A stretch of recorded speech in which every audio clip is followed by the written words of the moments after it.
Hello everyone, welcome to my 28 days of Kolkata food series. আজ হচ্ছে Sunday day 2। আজ ছিল একটা সিম্পল লাঞ্চ, রাইস, দই কাতলা আর একটু বেগুন ভাজা।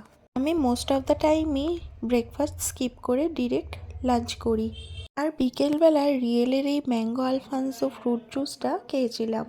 এটা আমার একটা ফেভারিট ড্রিঙ্ক। তারপর সন্ধেবেলা রেডি হয়ে গিয়েছি, একটু বেরোবো, যাব একটু একটা বন্ধুর সাথে দেখা করতে আর একটু কাছাকাছি কয়েকটা সরস্বতী ঠাকুর দেখব।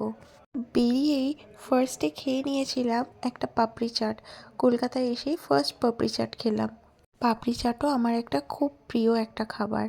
আর তারপর মিক্সড ফ্রাইড রাইস আর চিলি চিকেন খেয়েছিলাম সাংহাই বলে একটা চাইনিজ রেস্টুরেন্টে। আর এই সাংহাইয়ের খাবার জাস্ট চরম, আমার খুব পছন্দের একটা দোকান। বাড়ি এসে ডিনারে খেয়েছিলাম এরকম একটা ক্লিয়ার স্যুপ। এর ভেতরে সমস্ত রকম সবজি আর চিকেন ছিল।